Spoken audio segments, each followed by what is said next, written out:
लला की, राम लला की। देख रही है दुनिया जिसको ढलते चांद सितारों में विकसित भारत वाली हमको एक नई तस्वीर मिली।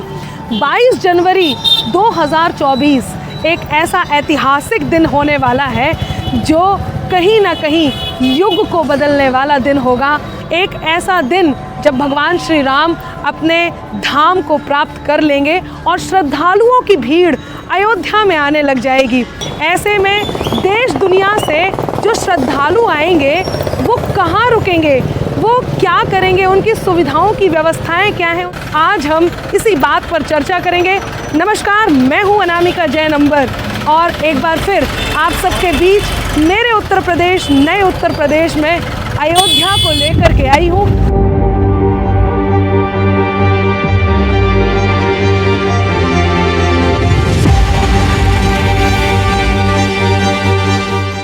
प्रभु राम का एक सेवक आपकी सेवा के लिए, आपके स्वागत के लिए उत्तर प्रदेश में इंतजार करेगा। ये है वो दरबार जहाँ पर सभी हैं एक समान, ना तो कोई निर्धन है और ना ही कोई धनवान। फिर भी एक और बैलेंस बनाने के लिए जहाँ अयोध्या यहाँ तक पहुँच गई है कि श्रद्धालुओं की भीड़ लगातार यहाँ पर बढ़ने वाली है, श्रद्धालु लगातार यहाँ पर आने वाले हैं, तो जाहिर सी बात है कि फिर उनके व्यवस्थाओं का जोर भी यहाँ पर पड़ेगा।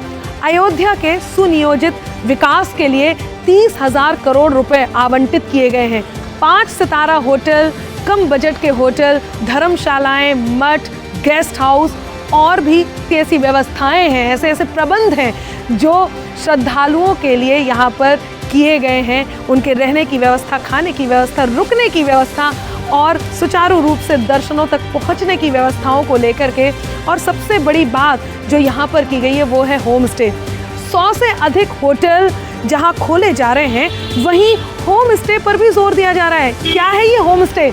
होम स्टे यदि हम अपनी संस्कृति में देखें तो ये वो आतिथ्य है जिसमें अयोध्या हाथ खोल करके कहता है आइए, यदि कहीं जगह ना मिले तो हमारे घर पे रहिए।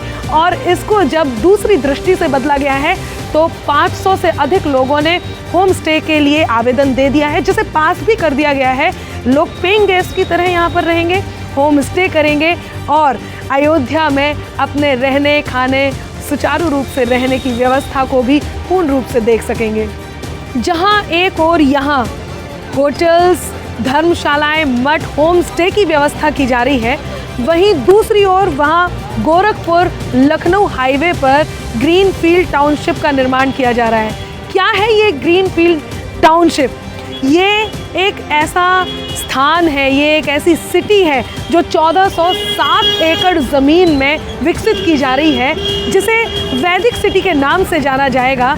ग्रीनफील्ड टाउनशिप हम लोग ने लैंड एक्वायर किया है और उसको आवास विकास परिषद उसको डेवलप कर रही है और फर्स्ट फेज़ का उसमें लॉटरी के माध्यम से ऑक्शंस की भी कार्रवाई स्टार्ट हो चुकी है। इसमें विभिन्न मठों के लिए भी ज़मीन आवंटित किए जा रहे हैं और सबसे महत्वपूर्ण है कि भारत में जितने भी राज्य हैं उनके लिए स्टेट गेस्ट हाउस के लिए हम लोगों ने ज़मीन चिन्हित करके रखा है और 16 स्टेट ने अभी तक एप्लीकेशन भी किया है और आवंटन की प्रक्रिया वो साइट विजिट करके वो करवा भी रहे हैं। यहाँ पर एक कृत्रिम झील का भी निर्माण किया जाएगा जिसमें सरयू नदी के पावन जल को मिलाया जाएगा। आज हमारी अयोध्या दुनिया की सबसे वैभवशाली नगरी बन रही है और ये जनपद सबसे वैभवशाली जनपद बन रहा है। प्रधानमंत्री नरेंद्र मोदी जी के दिशा निर्देशों को यूपी के मुख्यमंत्री योगी आदित्यनाथ जी ने आत्मसात किया और इस संकल्प शक्ति को जो उन्होंने स्वरूप दिया वो निकल करके आया अयोध्या के रूप में।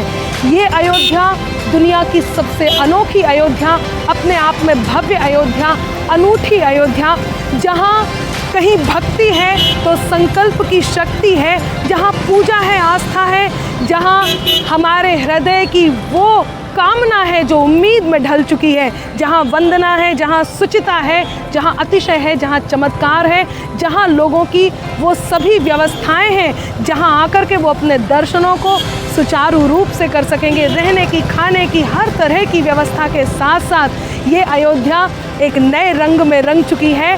तभी तो सभी इन उम्मीदों के साथ मेरे साथ कहते हैं, क्योंकि ये कार्य कठिन था और इस कठिन कार्य को सरल कार्य में बदलने में और उम्मीदों को आत्मसात करके उसको आकार दे करके आधार बना के सबके समक्ष प्रस्तुत करने के साथ ये कहा जाएगा, कैसी भी हो मुश्किल, मुश्किल हो जाती आसान, गर अपने होठों पर रखें एक प्यारी मुस्कान, कोशिश ही तो करती है बाधाओं को नाकाम, फिर देखो कैसे बन जाते सारे बिगड़े काम, आंखें बंद करो और ले लो प्रभु राम का नाम, फिर देखो कैसे बन जाते सारे बिगड़े काम।